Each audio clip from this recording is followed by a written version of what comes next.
भाई आप सबने कांग्रेस पार्टी को 10 से ज्यादा साल दिए, कम्युनिस्टों को 20 से ज्यादा साल दिए, ममता बनर्जी और तृणमूल को 15 साल दिए। मिला क्या? कुछ मिला?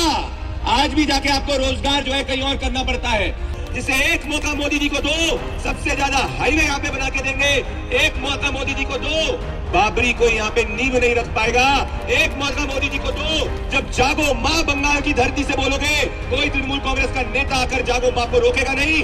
एक मौका मोदी जी को दो, माँ दुर्गा की आस्था बेखौफ कर सकते हो, भले शनिवार हो या शुक्रवार हो। शुक्रवार को भी कोई प्रतिबंध तुष्टिकरण की वजह से नहीं लगाएगा। अगर आप सब युवा शक्ति ठान लो तो ममता बनर्जी और तृणमूल सरकार को आप उखाड़ फेंक सकते हो। अगर आपने ये ठान लिया तो अरे 1000 भेड़िए नहीं चाहिए, 100 युवा शेर चाहिए। युवा शेर हो, यहाँ मातृशक्ति भी मौजूद है। अगर युवा और महिला दोनों एकजुट हो जाए तो कोई भी भारतीय जनता पार्टी की सरकार को बंगाल में आने से रोक नहीं सकता। और आज का दिन इसीलिए जरूरी है क्योंकि जैसे स्वामी विवेकानंद ने आने वाले सदियों के लिए हमारी मातृभूमि भारत की रक्षा के लिए भगवा पहनते हुए भारत की एकता का विचार रखा था, ठीक उसी विचार के हिसाब से प्रधानमंत्री नरेंद्र मोदी जी देश भर में युवा शक्ति को आगे रखते हुए सर्वश्रेष्ठ भारत, विकसित भारत जिसमें भागीदारी युवाओं की हो, ऐसे युवा जो किसी परिवार से नहीं आते हो, आप में से युवा हो। 1 लाख युवाओं को प्रधानमंत्री जी ने कहा है कि राजनीति में लाना चाहते हैं। ये सिर्फ भारतीय जनता पार्टी में हो सकता है और यही स्वामी विवेकानंद का विचार है कि युवा शक्ति राजनीति में आएगी, राजनीति को बदलेगी।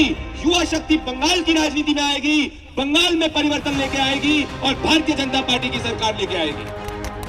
भारतीय जनता पार्टी की सरकार इसीलिए जरूरी है कि आपको अगर बंगाल में ही चाकरी और रोजगार चाहिए तो आपको मोदी जी को एक मौका देना होगा। अगर सिलीगुड़ी में उद्योग चाहिए तो मोदी जी को मौका देना होगा। अगर आप मातृशक्ति चाहती है कि उनके बच्चे पढ़ लिख के यही नौकरी करें तो मोदी जी को मौका देना होगा।